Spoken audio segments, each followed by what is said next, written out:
Alhamdulillah, teman-teman semua ya, kita mau sharing-sharing ya terkait dunia public speaking ya.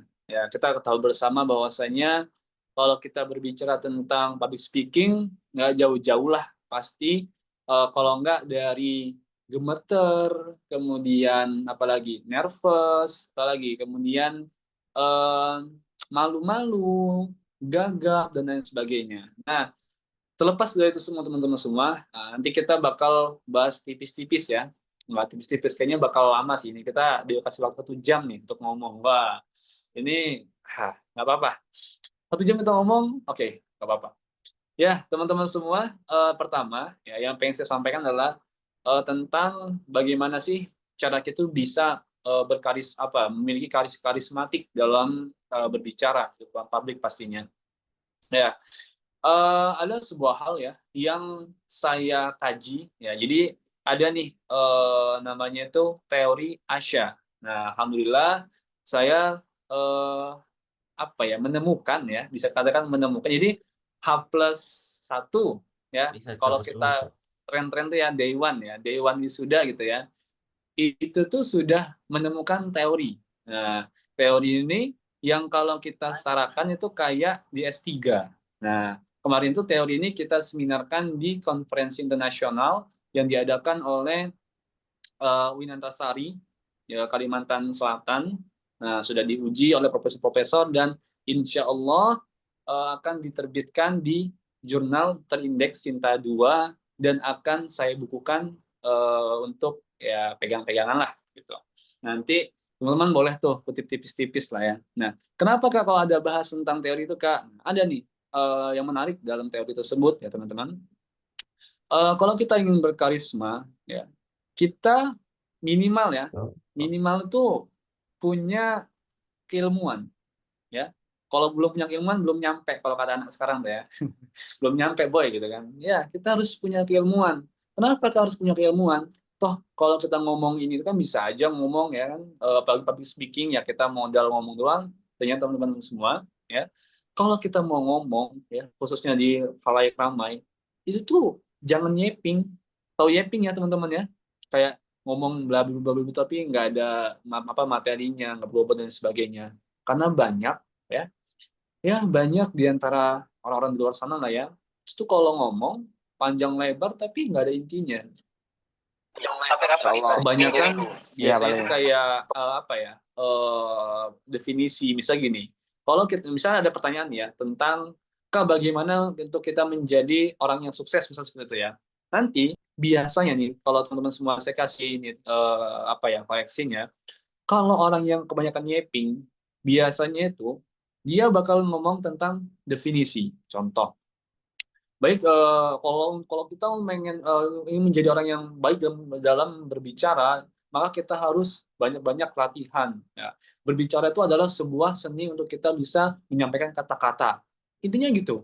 Artinya yang kayak dia sampaikan itu benar-benar ngambang gitu ya. Kemudian kalau nggak ngambang, ngelantur dan lain sebagainya. Nah, makanya saya di sini di awal saya pengen tegaskan ke teman-teman semua, kalau teman-teman mau jadi public speaker yang baik, maka berilmulah. Karena dengan ilmu, ya kita bisa ngebahas apapun yang akan kita bahas pada saat acara itu. Contoh, biasanya ya kalau jadi public speaker itu ada misalkan tentang motivasi gitu ya. Maka pasti ya kita akan dihadapkan dengan pertanyaan-pertanyaan yang aneh-aneh lah. Pokoknya itu yang kita tuh di luar nalar dan lain sebagainya. Beberapa event yang saya isi seperti itu isinya. Dan apakah saya harus kayak nolak kayak, oh enggak, saya nggak mau jawab itu, jawab apa pertanyaannya aneh dan sebagainya. Tidak. Ya kita sebagai orang yang profesional harus ngomong, ya sudah, menyampaikan hal yang memang penting gitu loh. Nah itu makanya sini pengen saya tegaskan, pokoknya harus berilmu. Nah, kemudian kalau sudah seperti itu, maka berlatihlah. Nah, berlatih seperti apa, Kak? Nah, kalau di Akira, ya, berhubung saya ini mentor Akira, ya, ini kita tuh biasanya yang saya terapkan adalah, jadi para mentor, ya, namanya mentor ya, kalau dia yang di mentoring gitu ya, apa namanya, siswa lah sebetulnya gitu. Siswa itu ada dalam, di Akira kan ada kaca gitu ya, diajak ngomong, ya, pandangan mata, ya, eye contact. Jadi kalau kita sebutlah dalam berbicara itu ada 3 hal nih ya. ada 3 hal ataupun 3 seni mengolah. Ya, yang pertama mengolah rasa, yang kedua mengolah kata, yang ketiga mengolah gestur. Nah, kita bahas satu-satu. Mengolah rasa, teman-teman semua, ya. Kalau kita berbicara, ya, itu harus pakai rasa. Apa sih Kak rasa? Apakah rasa strawberry kah? Rasa coklat? Rasa apa sih Kak yang dimaksud Kak? Nah, rasa di sini artinya antara audiens dan juga public speaker itu harus memiliki chemistry. Nah, chemistry-nya misalkan gini, contohnya gimana Kak biar bisa punya apa chemistry yang enak sama audiens gitu ya. Nah, gini, pertama itu diajak bercanda. Ini ya contoh ya yang biasa kakak lakukan gini, contoh gini. Misalkan salam kan misalkan ya. Assalamualaikum warahmatullahi wabarakatuh, segitu ya. Terus jawabnya misalkan lemes nih ya. Yang kanan kurang kompak, yang kiri kurang serempak. Boleh saya ulangi lagi? Nah, itu contoh supaya bisa apa yang menarik rasa mereka. Nanti kan, wih seru nih lucu nih kan kakak ini lucu seru nih. Wah, pokoknya harus dengerin terus kakak ini. Langsung kita balik lagi kan. Assalamualaikum warahmatullahi wabarakatuh. Nah, kemudian biasanya lagi apa lagi Kak yang biasa saya lakukan? Biasanya saya selipkan di mukaddimah. Contoh mukaddimah seperti ini. Marilah kita bersyukur kepada Allah yang Maha Ghafur, yang nikmatnya tidak dapat diukur baik oleh insinyur maupun tukang cukur. Dan janganlah kita menjadi orang kufur yang kelak dicukur dengan guntur di alam kubur, laksana nasi yang telah menjadi bubur. Nah, itu kayak apa ya? Menarik lah kalau kita ini ya lihat tuh kayak yang oh kakak ini pakai apa ya? Pakai gayanya asik nih gitu ya. Dan teman-teman ya, kalau kita mau mengolah rasa ya selain yang sorry yang tadi itu ya, selain contoh tadi itu kita juga harus melihat audiens kita. Ya, kenapa harus melihat audiens? Karena nggak enak kalau misalkan audiens kita bapak-bapak, ibu-ibu. Tapi candaan kita kayak anak Gen Z. Kan rasa-rasanya kan kurang sopan ya. Nah, makanya kita lihat dulu. Contoh, kemarin saya ngisi di kajian ibu-ibu misalkan gitu ya. Ya ngebahas tentang ibu-ibu misalkan selamat selamat Pak siang ibu-ibu semua, bagaimana kabarnya? Di rumah udah masak apa belum? Masaknya masak apa gitu-gitu.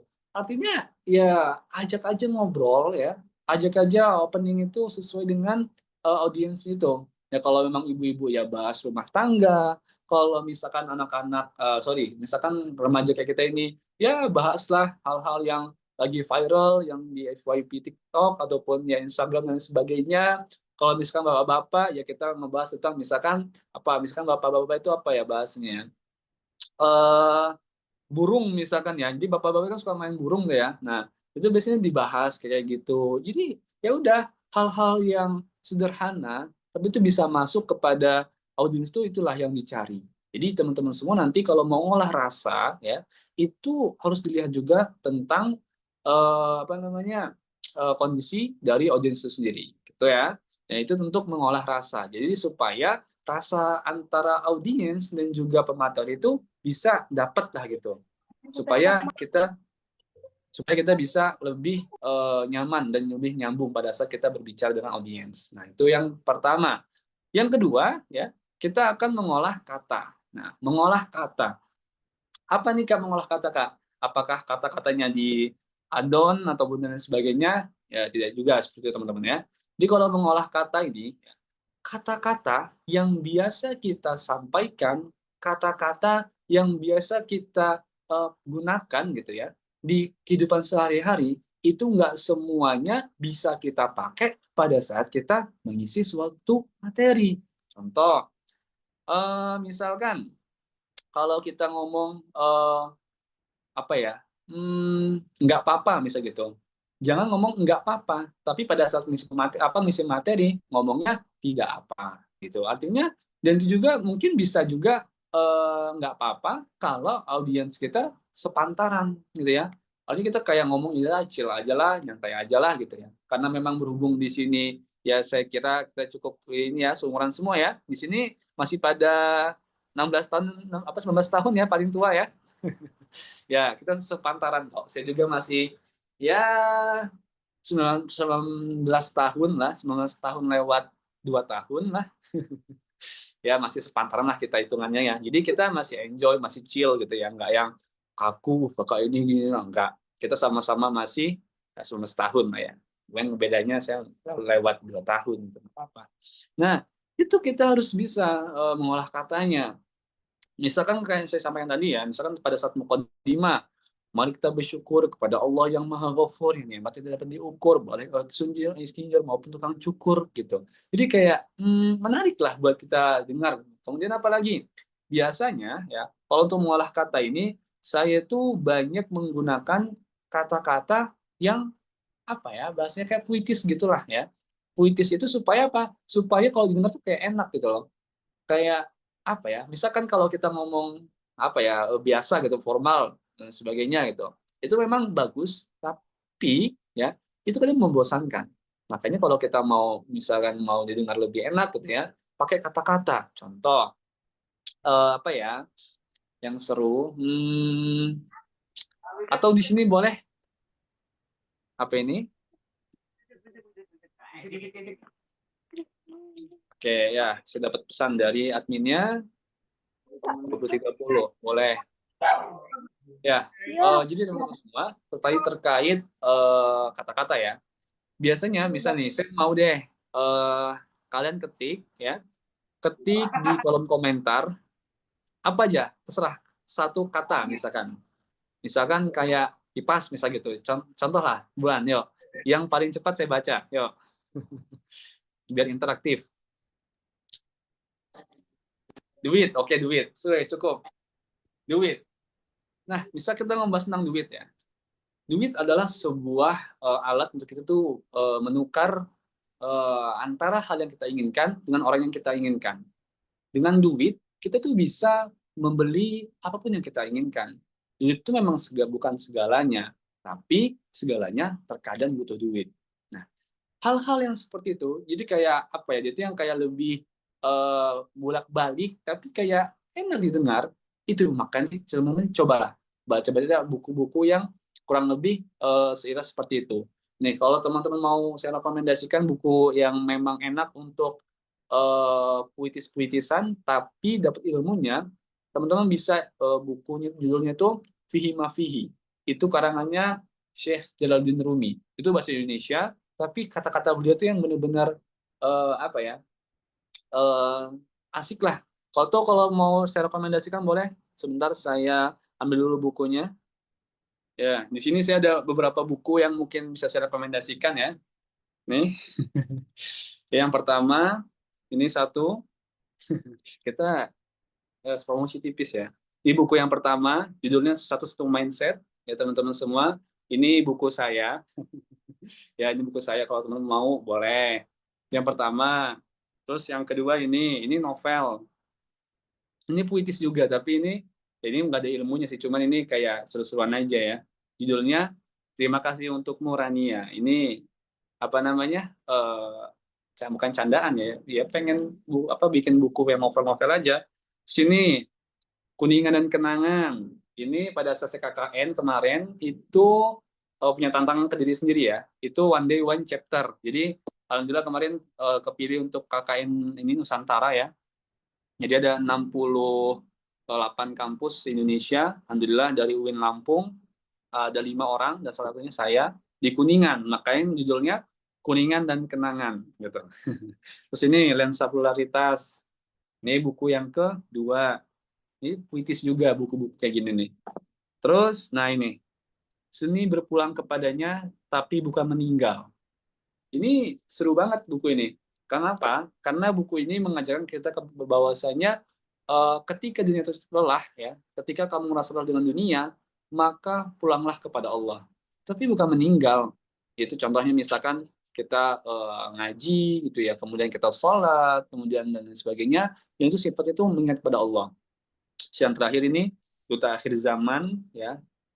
Ini Duta Akhir Zaman ini tentang perjalanan saya pada saat menjadi model, jadi duta kampus, yang dimana kan kita duta itu ini ya pageant ya, teman-teman semua tahu lah bahwasanya pageant seperti itu, dan gimana caranya tuh kita bisa stay dengan ya religious kita gitu ya, dan itu bisa menjaga kita. Nah, ini contoh 6 buku yang teman-teman bisa kepoin yang puitis.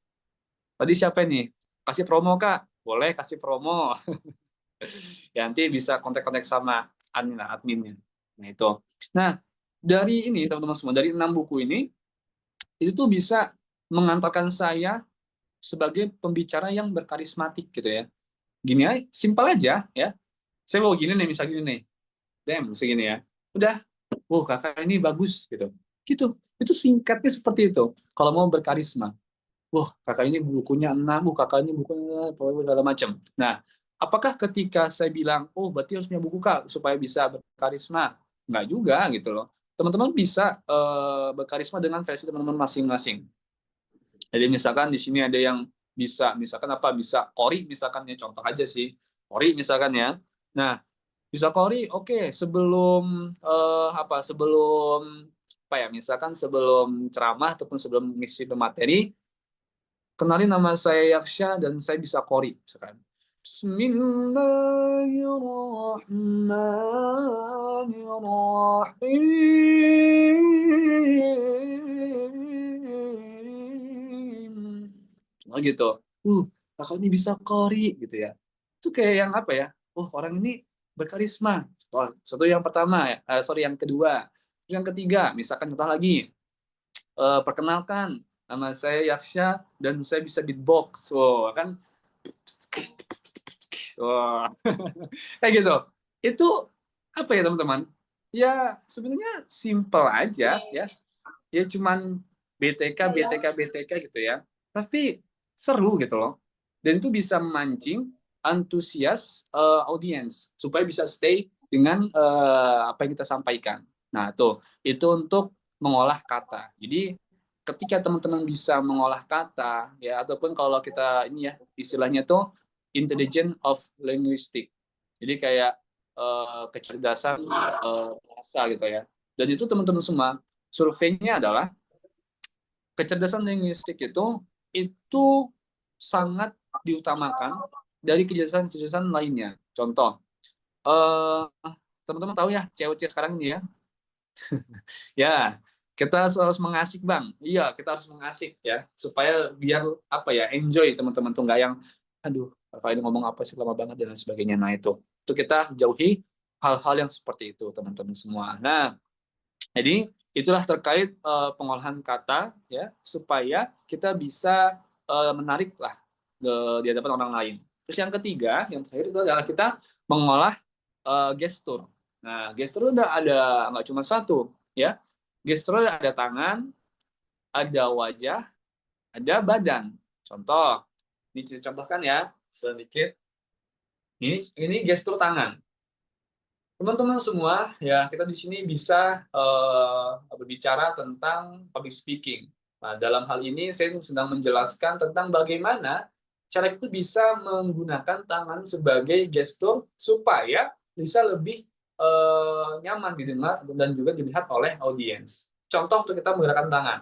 Kemudian yang kedua, gerakan gestur badan ya. Nah, ini kalau kita nggak usah berdiri ya. Intinya kalau badan itu diusahakan itu tuh selalu menghadap ke audiens ya, misalkan berarti kak adakah yang apa namanya ngomong tapi badannya nggak ke audiens ya, sebenarnya nggak juga ya teman-teman. Misalkan gimana kak maksudnya itu kak?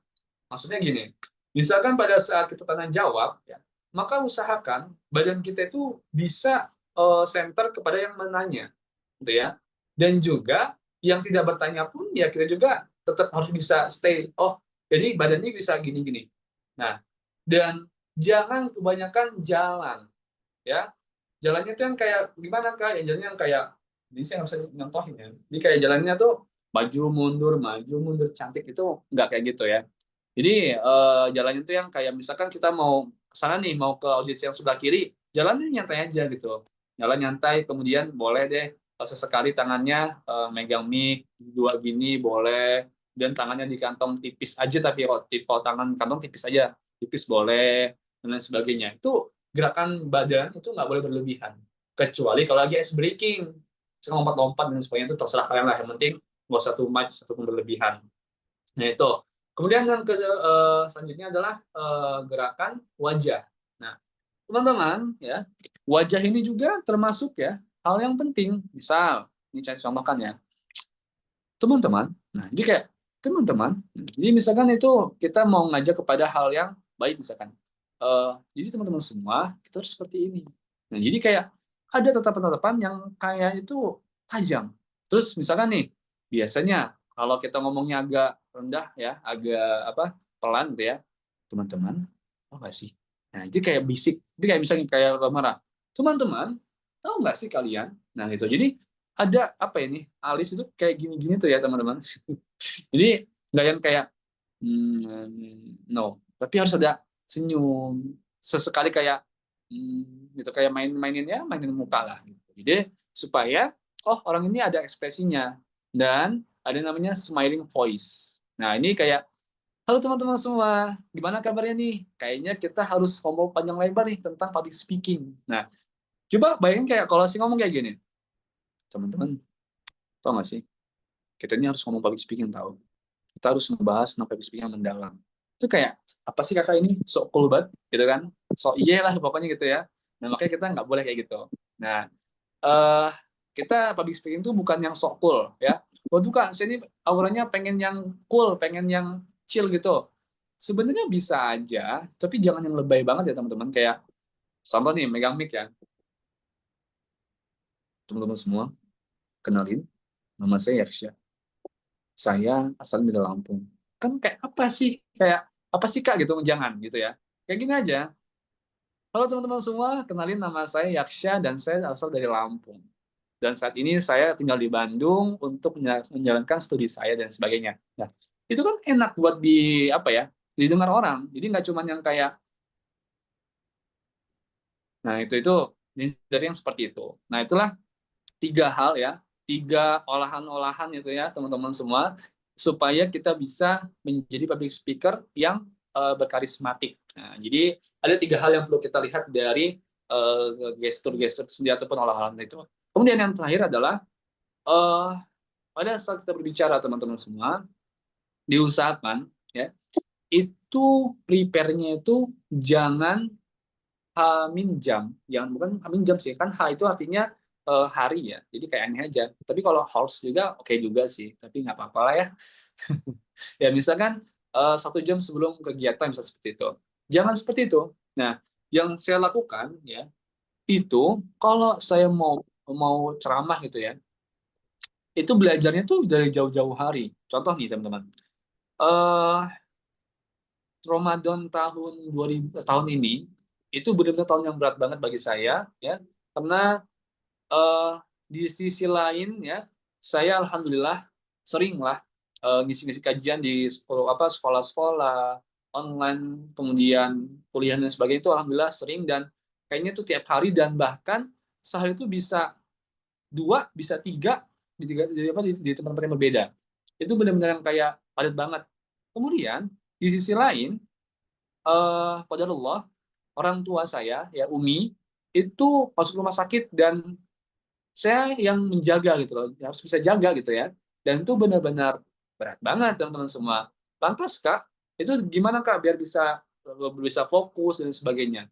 ternyata teman-teman fun fact-nya adalah saya belajar itu H-3 sebelum Ramadan itu belajar banyak banget dan tuh nggak tahu ya kenapa saya juga mau belajar dan ya memang suka belajar aja gitu ya baca-baca biasanya kitab-kitab itu yang seru jadi kitab misalkan yang kalau teman mau mau ini ya mau seru-seruan ada namanya kitab itu Al-Maqasid Syariah Al-Islamiyah itu karangannya Imam Asy-Syatibi itu teman-teman seru banget kalau baca itu ya pokoknya ya itu buku-buku ini buku ceramah tapi seru banget kalau kalian baca-baca dan lanjut pada saat itu ya kita latihannya cukup di motor.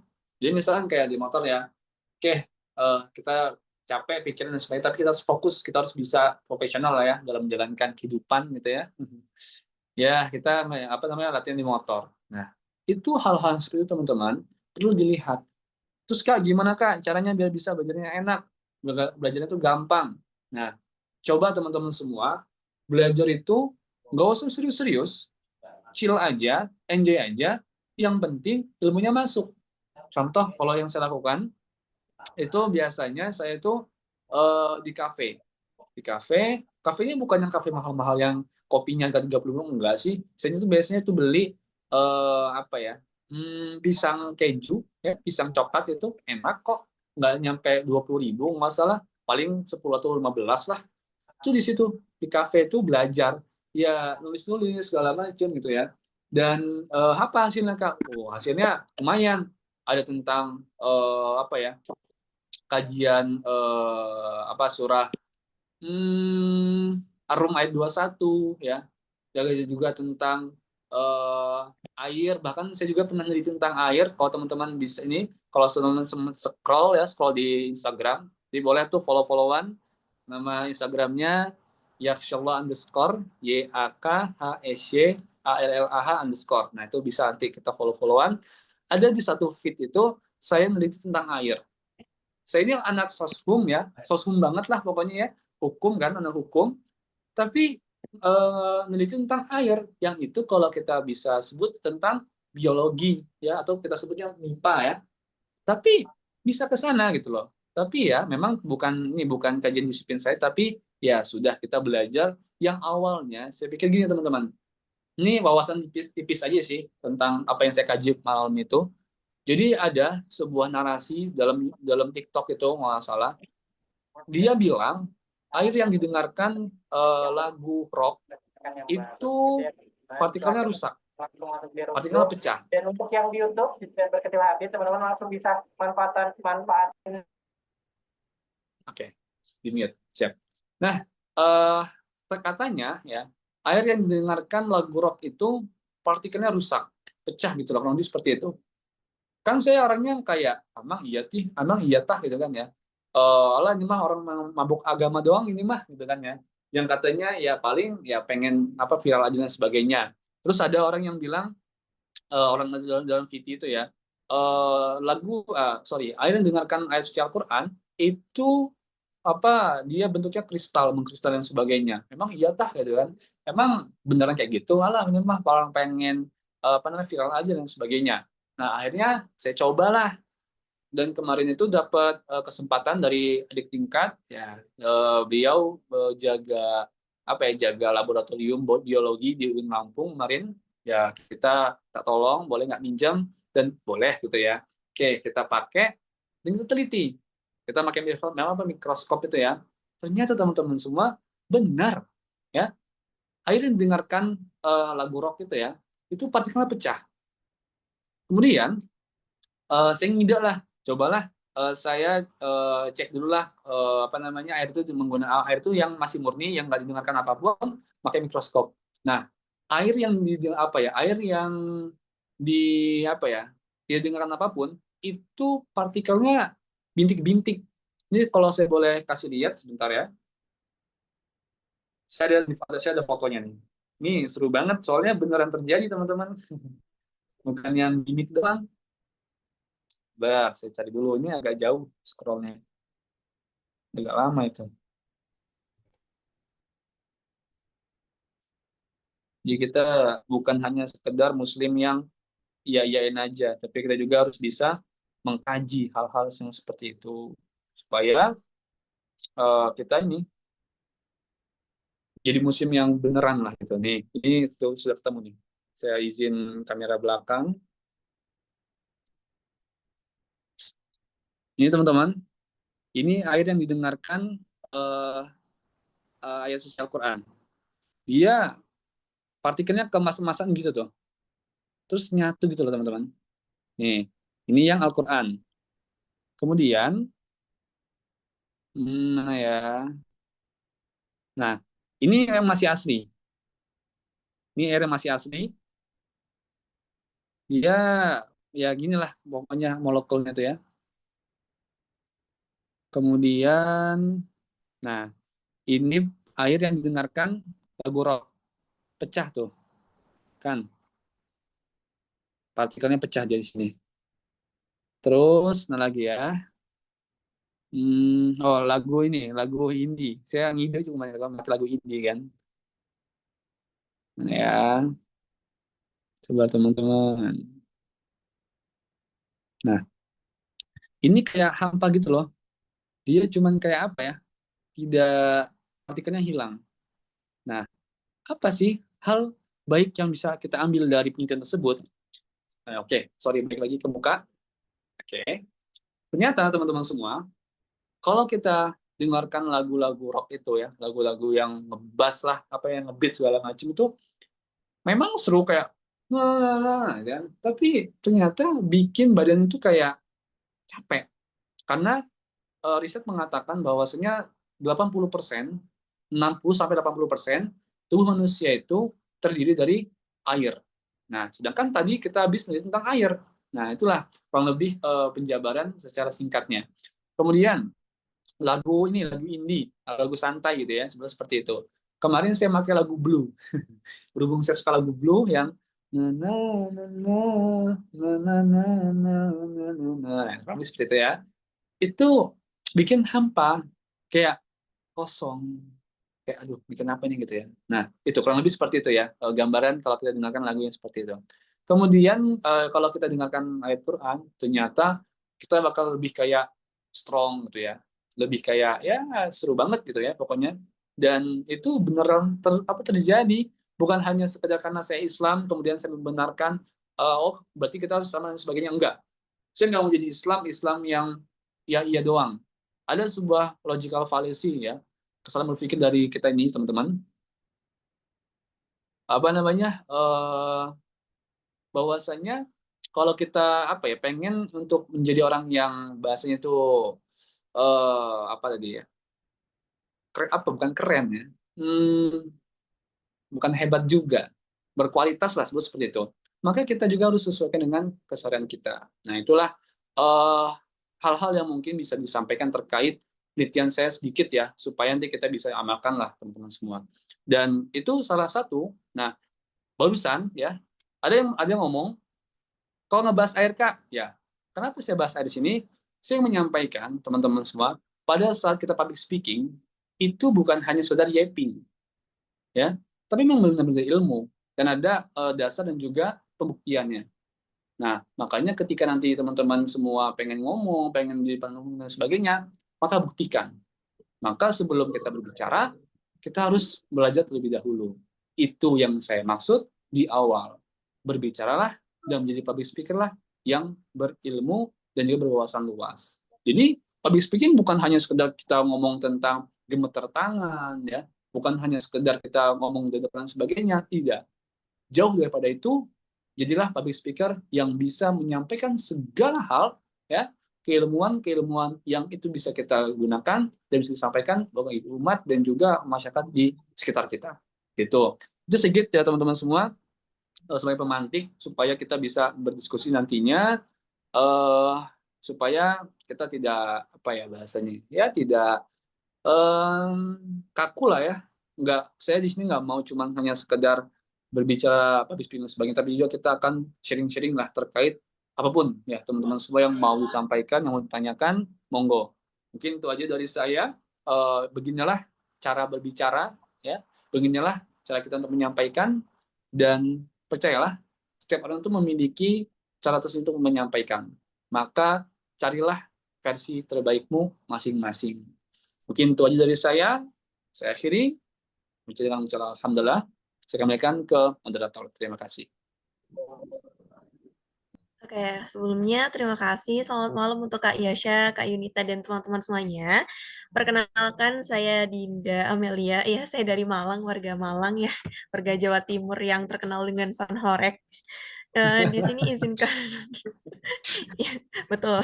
Di sini izinkan saya untuk bertanya ya kepada Kak Yasha. Terima kasih sebelumnya untuk materi luar biasa terkait public speaking malam hari ini.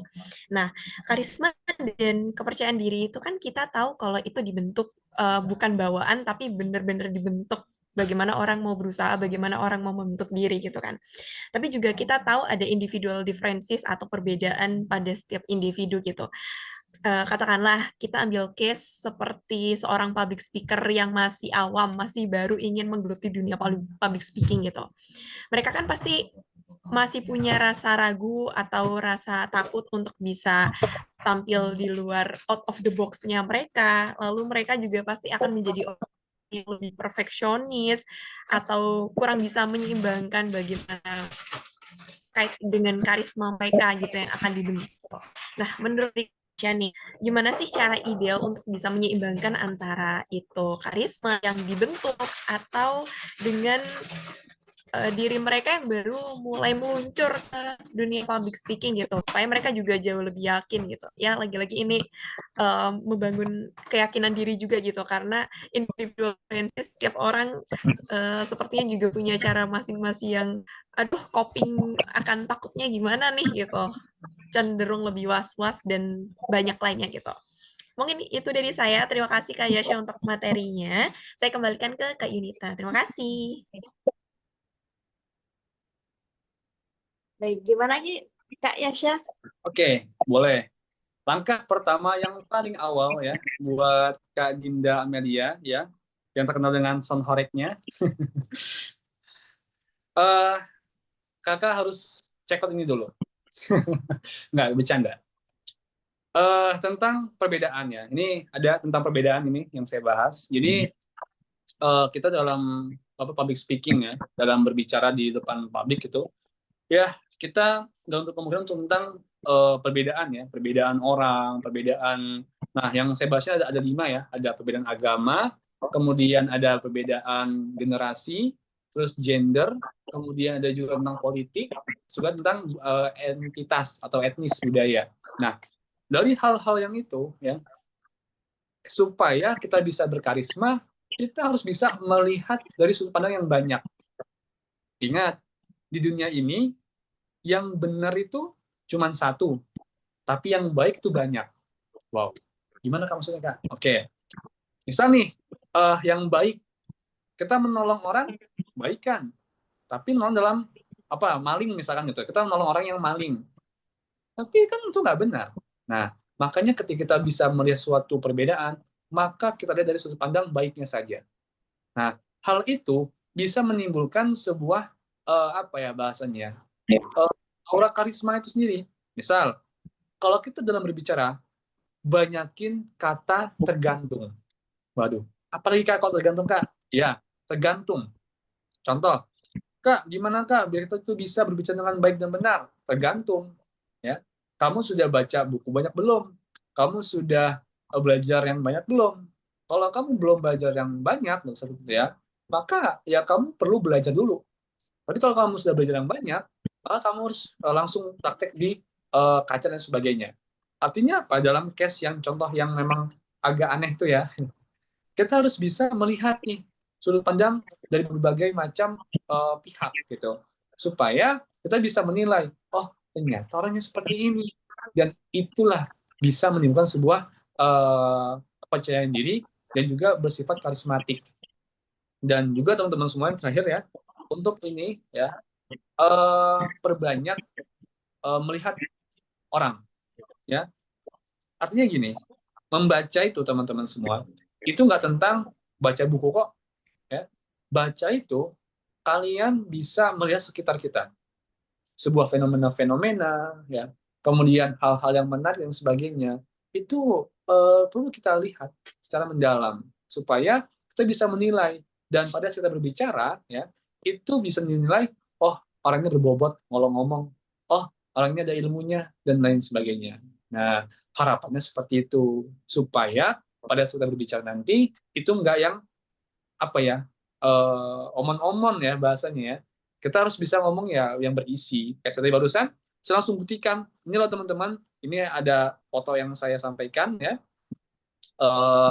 Saya habis neliti dan sebagainya, itu saya langsung kasih gitu loh. Walaupun memang hari ini ya, saya bukan ngebahas tentang air, tapi kita ngebahas tentang public speaking. Tapi saya sampaikan, ini beneran loh ilmunya ada. Gitu. Itu pembuktian. Jadi harapannya adalah kalau kalian mau berkarisma, ya banyak-banyak dari seseorang supaya kita bisa menilai orang tuh nggak dari sisi satunya doang, dan kita bisa menanggapi sebuah fenomena dengan hati dan juga pikiran yang terbuka. Gitu ya, kurang lebih.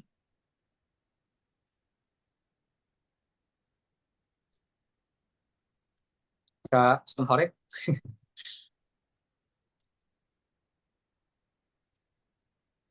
Aman? Bagaimana? Gimana Kak Dinda? Oh, ya Allah, maaf, saya yang dipanggil. Ya Allah, maaf, maaf, maaf. Oh iya, nunggu ini ngomong saya takut nyela gitu. Oh ya, terima kasih Kak Yasha untuk tips dan juga insight-nya. Berarti emang kita harus lebih banyak untuk membaca fenomena, bagaimana sih orang-orang itu justru dijadikan referensi oleh kita gitu. Supaya juga kita bisa menguasai hal tersebut sebagai branding diri dan lebih berkarisma. Mungkin gitu ya Kak kesimpulannya dari Betul saya banget. terkait Kak Yasha tadi. Oke, terima kasih sudah cukup untuk jawaban dari Kak Yasha. Saya kembalikan ke moderator. Semuanya terima kasih. Oke, jadi di sini ada dua nih Kak yang resen mau nggak apa ya ditampung lagi ya. Boleh, boleh. Kayaknya tadi yang Oh, pertama tuh ada namanya Nur Komaria ini dari awal nih kayaknya dia. Gimana nih, gimana? Iya, Kak Nur Komariah dari Lampung gimana? Boleh boleh on mic? Oke, baik, terima kasih atas kesempatannya. Bismillahirrahmanirrahim. Assalamualaikum warahmatullahi wabarakatuh. Selamat malam semuanya. Izin memperkenalkan diri, nama saya Nur Komariah dari Lampung. Nah, saya mau tanya nih, tadi kan kita ngebahas tentang olah rasa, olah kata, gestur, segala macam. Nah, tapi ini agak sedikit nyambung sama pertanyaan Kak Amelia tadi, tapi sedikit keluar dari pembahasan kita malam ini, tapi masih berhubungan dengan public speaking. Ini agak mantul ya. Oke, jadi pertanyaannya adalah tentang self control. Self control gimana? Nah, jadi saya menyimak eh, yang kita bahas dari tadi, saya menyimak dan memetakan. Jadi supaya mengeluarkan karisma itu harus ada rasanya, ada katanya, ada gesturnya. Nah, tapi di dalam olah rasa kita harus punya ilmu, betul? Nah, kemudian kalau ada ilmu kita suka excited tuh mau nyampeinnya. Terus kita ada rasa curiosity-nya. Nah, akhirnya muncullah nih tabrakan karismatik sama ilmu yang dar-der-dor gitu kan. Tapi bagus, penyampaian kita jadi bagus. Tapi kita jadi overpower. Sometimes kita jadi overpower. Nah, jadi aku mau tanya, gimana sih caranya self control supaya nggak overpower? Karena kalau overpower tuh bagus ya, kan semuanya jadi seru gitu kan di acara itu. Tapi gimana kalau dalam satu hari itu kita harus menjadi pembicara di 2 sampai 3 event. Jadi kan agak aduh ya ampun capek gitu. Nah, gimana cara memanage itu?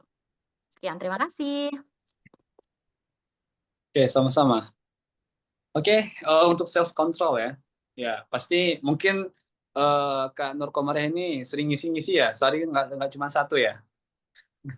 Insya Allah. Ya, dari Lampung lah, dari tempat saya juga nih kayaknya. Nah, terkait self control ya, jujur ya, saya tuh juga orangnya yang introvert sebenarnya. Ya, introvert. Dan saya tuh yang gampang habis baterainya. Terus gimana Kak supaya bisa stay terus baterainya? Kalau saya pribadi makan. Misal habis kegiatan nih, kita pagi ini ada kegiatan dari jam 8 sampai jam 12 misalkan. Nanti ada space nih kurang lebih 1 jam. Silahkan beli makanan yang teman-teman pengenin, sumpah. Itu bikin mood kita makin naik. Nah itu sebuah hal-hal yang sederhana yang biasa saya lakukan. Kemudian kalau memang itu misalkan ya, waduh Kak, saya ini pengen yang gacor, pengen yang dar-dar, tapi saya nggak mau habis-habis baterai gitu ya. Itu kontrolnya di mana? Ya, di diri sendiri, di hati. Ingat teman-teman, kalau teman-teman mau ngomong ya, kan kadang kita ini ya rasanya yang kayak, oke kita bakal ngomong segala macam, kita waktu 1 jam misalkan kita ngoceh segala macam ya, capek banget pasti kan ya. Tapi kalau kita jalan dengan ceria ya, dengan senang hati, ataupun dengan hari ini kita bakal ngobrol tentang tentang public speaking misalnya seperti itu, maka buat suasana hati itu ceria.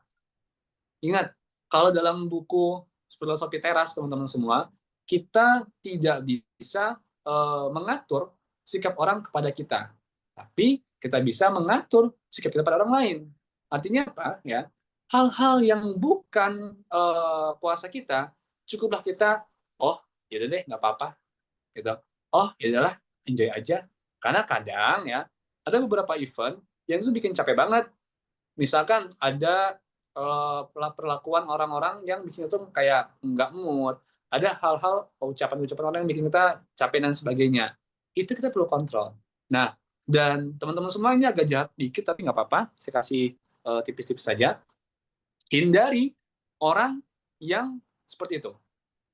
Karena biasanya kita kalau kerjaan ada orang toksik nih ya, capek dan sebagainya.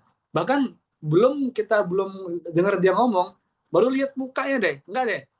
Baru mencium aroma parfumnya misalkan ya. Aduh, udah capek, males. Nah, udah.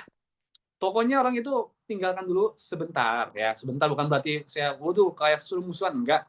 Kita pengen profesional, kita pengen yang kayak fokus pada keadaan tersebut. Oke, fokus aja dengan keadaan kita itu, maka tinggalkan hal seperti itu.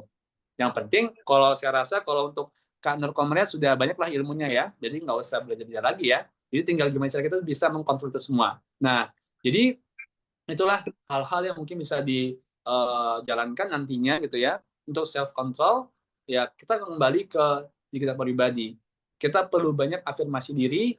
Oke, nggak apa kita hebat. Oke, nggak apa kita keren. Oke, nggak apa kita sip lah pokoknya. Gitu. Supaya hati kita, pikiran kita tuh selalu dengan keadaan yang baik. Dan insya Allah, berapapun banyaknya kegiatan kita hari itu, ya pasti bakal tetap jalan. Dan walaupun ya memang nanti malamnya capek. Ya udah makanya kalau nanti sudah malam tidur gitu yang nggak usah nanya ini gitu, nanti besok pagi udah aduh capek, enggak ya.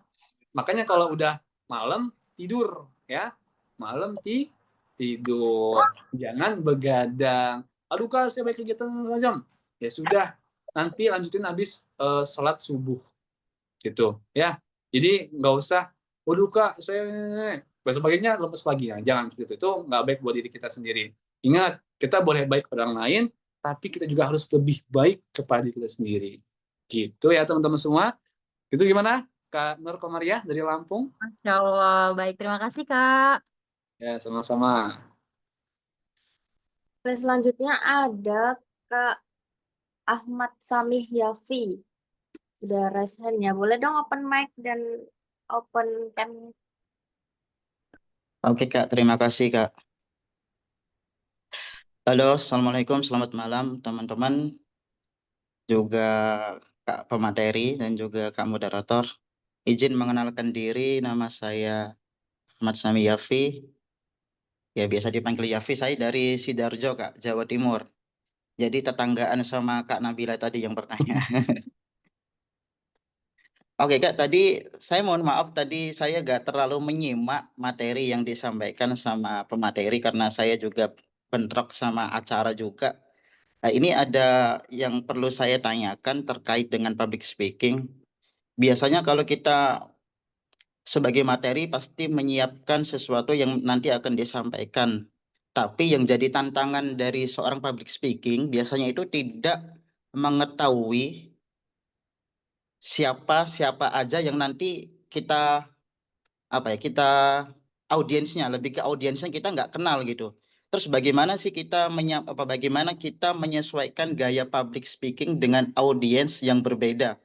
Ah, karena kita nggak tahu, karena kita nggak dikasih tahu referensinya biasanya kayak dadakan seperti itu. Itu bagaimana Kak gitu? Gaya public speaking yang pas ke audiens yang dimana itu berbeda-beda. Karena kadang kalau kita pakai bahasa yang kayak gini ternyata audiensnya nggak paham. Padahal dalam public speaking itu materi yang kita sampaikan itu harus nyampe ke audiens. Seperti itu Kak, terima kasih. Oke. Oke, teman-teman semua. Asep mau ngutip satu kata-kata, tapi saya lupa dari siapa orang ini. Tapi ini kalau nggak ulama, tokoh barat lah pokoknya ya. Jadi orang yang pintar itu bukan dia yang berbicara menggunakan bahasa-bahasa tinggi, menggunakan bahasa-bahasa ilmiah dan sebagainya. Ternyata orang yang pintar itu yang bisa menyederhanakan sebuah hal yang kompleks menjadi sebuah pemahaman yang mudah buat dicerna. Itu. Jadi teman-teman semua, oke lah kalau ini ya, ini tips ya. Pakai kata-kata yang ilmiah, kata-kata yang tinggi, ketika memang tuh benar-benar kita pastikan audiens itu orang-orang yang memang berpengalaman, orang berpendidikan. Oke, kita boleh pakai itu, dan itu tidak ada bahasanya komen dan lain sebagainya, itu cukup situ. Tapi ketika ada situasi yang dimana audiens itu macam-macam, ada ibu-ibu, bapak-bapak, dan sebagainya, ya, maka gunakan bahasa yang paling sederhana. Misalkan ada kata integrasi, gunakan kata keterhubungan. Ada misalkan kata, apalagi misalkan ya, siogianya diganti dengan bahasa misalkan pada umumnya gitu. Artinya apa ya? Ketika kita nggak tahu audiens tuh kita tuh gimana dan sebagainya, maka cari pembahasan yang paling sederhana. Dan saya rasa untuk bisa bahasa sederhana itu ya perlu banyak-banyak berlatih dalam berbicara. Misal, ada sebuah kata yang kita nggak bisa jelaskan dengan satu kata. Misalkan apa ya? Eh, apa ya yang enak ya? Oke, intensif misalkan ya. Oh, apa itu intensif? Nah, kita jabarkan. Jadi intensif itu adalah sebuah apa bahasanya ya? Kondisi yang kita tuh harus benar-benar fokus dalam satu hal tersebut. Nah, jadi nggak semua kata yang satu itu hanya bisa dijelaskan dalam satu kata juga.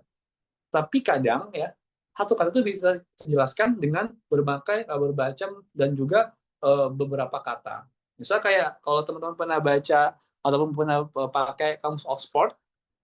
Nah, di Oxford itu ya kamus ya bukan kampus ya, kamus ya. Kamus Oxford itu bahasa Inggris dijelaskan dengan bahasa Inggris. Misal gini contoh ya, buku, the book di Oxford itu bukan buku sama dengan buku itu enggak, tapi dijelaskan buku adalah sebuah sebuah kumpulan dari macam-macam kalimat-kalimat yang dikumpulkan jadi sebuah pemahaman yang bisa kita pahami. Seperti itu.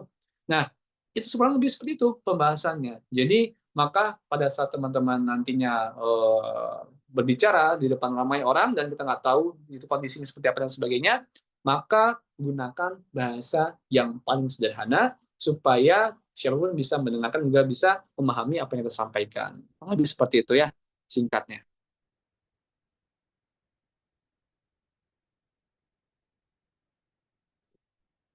Bagaimana Masih di Kak mute? Raffi?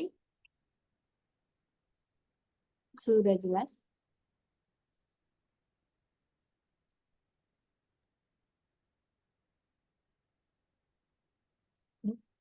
Masih di mute kayaknya. Iya. Oh maaf masih di mute. Saya nyimak tadi, fokus menyimak. Oke Kak, terima kasih atas jawabannya. Sebenarnya bagus untuk itu. Cuma kadang Kak, ini yang saya alami gitu. Kadang kita terbiasa pakai bahasa yang kita terbiasa dengan bahasa sehari-hari kita. Nah, ternyata audiens kita itu nggak sama dengan kita. Nah, kita sudah mensederhanakan bahasa yang kita sampaikan nanti, tapi karena kita biasanya kan otomatis Kak gitu. Otomatis jadi kayak waduh, pakai bahasa apa ya gitu. Kan pasti ada jeda itu yang dimana itu malah audiens itu mikir, nah memang nyampaikan apa ya, itu gimana Kak caranya gitu loh. Biar kita Oke. benar-benar lancar tanpa memikirkan bahasa apa yang kita mengerti gitu. Karena kita nggak tahu gitu bagaimana audiens itu mengerti apa yang kita sampaikan. Kadang kayak gitu Kak gitu. Itu caranya gimana biar langsung kayak nggak terlalu banyak jeda gitu. Karena kita menseleksi bahasa-bahasa yang harus kita sampaikan. Oke. Makanya tadi teman-teman semua ya, ini lucu nih kakaknya ya. Ini kayaknya jawabannya ngapak ya kak ya. Ya, otomatisnya dia lucu ngomong otomatisnya. Tapi nggak apa-apa. Itu sebuah perbedaan yang kita perlu apa ya? Bukan hargai tapi lebih kayak lestarikan supaya ya itu menjadi sebuah khas Indonesia gitu. Jadi nggak ada masalah. Nah, kembali ke tadi yang tadi. Makanya ya di awal banget saya sampaikan kalau untuk jadi public speaker yang baik maka berilmulah. Nah, dengan ilmu kita bisa meramu sebuah kata-kata yang sesulit apapun itu bisa sederhana. Kemarin saya dimarahin, nggak dimarahin, lebih saya diingatkan. Pada saat saya penyampaian ini ya teori itu, jadi saya kan ada bikin teori-teori kan ya, yang teori itu saya tuh nyampainya tuh pakai bahasa-bahasa yang sulit lah buat didengar dan juga dipahami oleh orang lain. Orang tuh bilang gini ke saya, Syah gitu ya. Kalau kamu mau jadi seperti itu, ya udah kamu jadi orang yang yaping doang. Saya tahu yang kamu sampaikan itu baik, tapi kan kalau orang nggak ngerti apa yang kamu sampaikan. Nah, makanya kalau kamu mau dibilang berilmu, maka sederhanakan. Jadi ya kita mau nggak mau ya harus bisa ngertiin orang, karena kita udah diundang ya kita sudah dihormati, yang terhormat, kakak pemateri gitu. ya kita juga harus bisa ngertiin mereka. Oh ya, oke, kita ngertiin mereka, dan yang kita gunakan tuh bahasa-bahasa sederhana. Terus Kak, kadang gimana Kak biar jedanya nggak lama? Ya, nih, kalau teman-teman apa namanya ya, boleh sesekali kayak pertanyakan ya Bapak itu dikembalikan kepada audiens. Contoh, eh apa ya bahasa yang enak ya? Arek-arek misalkan ya. Teman-teman, ya, misalnya arek-arek semua misalkan. Nanti, oh apa nih arek-arek? Ada orang yang nggak ngecun misalkan, yang nggak ngerti. Misal nih Kak Ahmad misalkan ya. Jadi apa ya? Gini loh, arek-arek itu kayak gini loh. Jadi kayak jelasnya nggak jelas misalkan ya. Kamu nggak apa-apa, tanyakan ke audiens. Di sini ada yang tahu nggak arek-arek itu apa? Maksudnya biasanya itu ada orang yang ngomong gitu. Kayak, saya nggak tahu Kak. Jadi arek itu orang-orang Kak. Nah, nanti orang tuh baru ngerti. Nah, sesekali nggak apa-apa. Walaupun itu terlihat kayak kita sok profesional gitu. Padahal itu kita nggak tahu. Gitu ya. Jadi gimana caranya kita tuh bisa mengolah time ya, mengolah waktu itu supaya bisa kita ada jeda, tapi tetap ada pembicaraan. Paham? Nah, lebih seperti itu ya.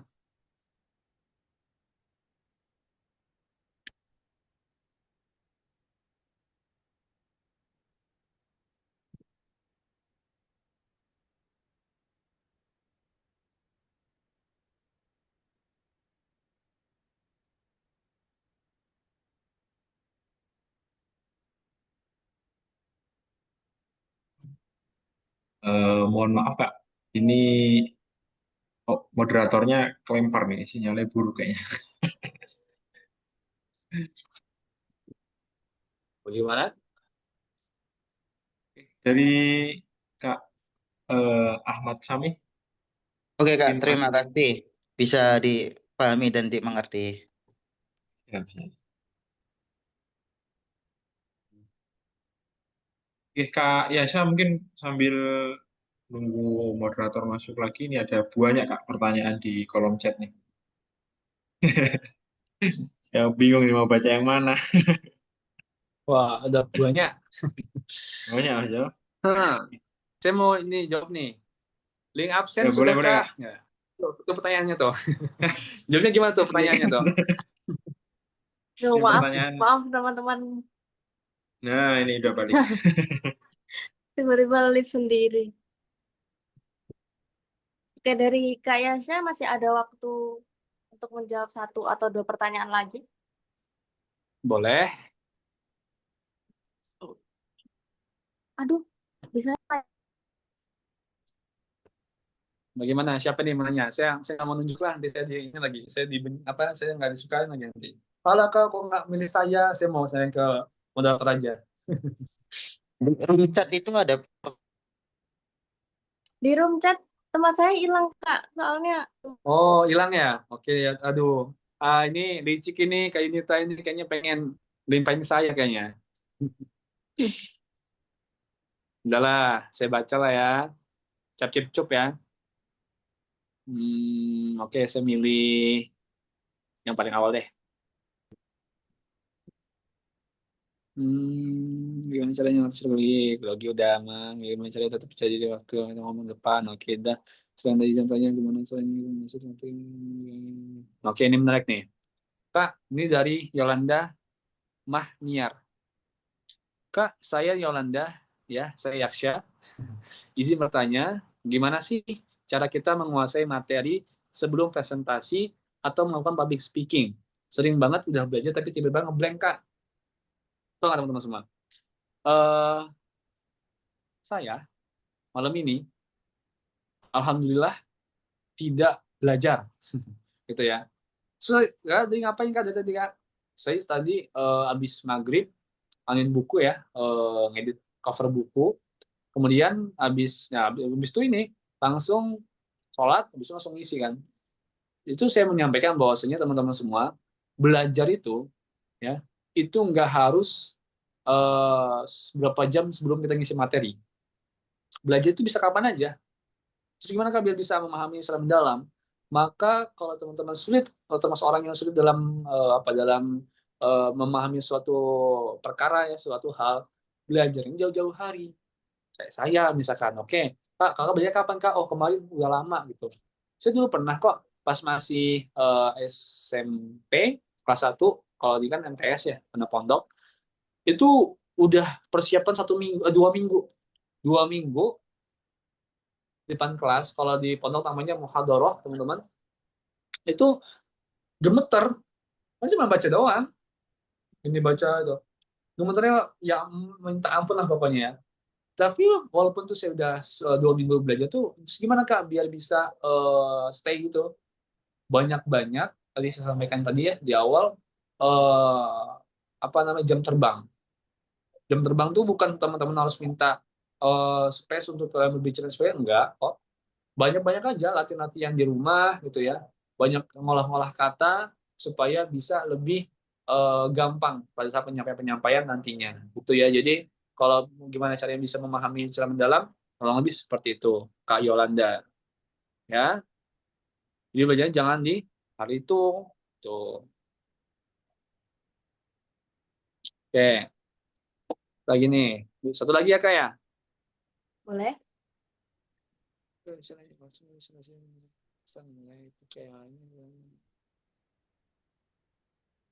Nah ini nih, ini terakhir nih. Masalah saya juga ini sebenarnya. Malam Kak, saya izin bertanya, ya saya izinkan dari Aca Palembang.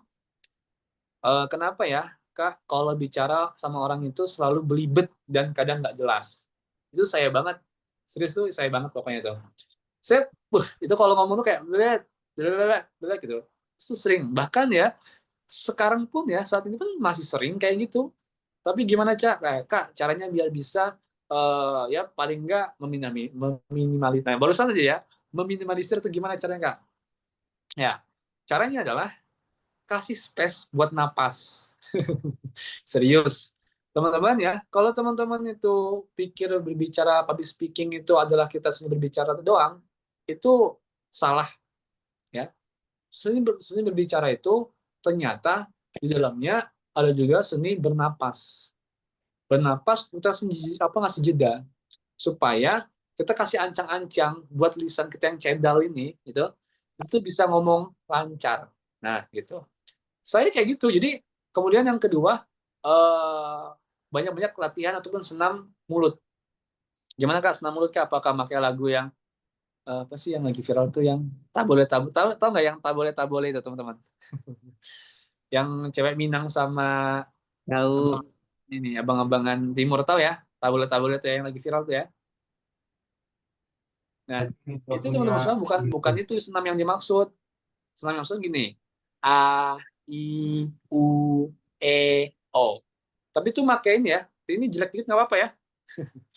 Kayak A, I, U, E, O. Pokoknya itu digerakin tuh sekuat mungkin. Kuat tuh bukan yang kayak teriak, tapi lebih kayak ke powernya diadain. Kayak A, I, U. Itu supaya lebih enjoy. Gitu ya. Enjoy. Gitu. Jadi kalau pengen tidak belibet, ingat bernapas dan latihan ataupun senam mulut supaya tidak gagap apalagi belibet. Itu ya. Tadi siapa namanya? Aca. Oke. Oke, terima kasih kepada Kak Yasha yang sudah eh, me- menjawab semua pertanyaan teman-teman gitu.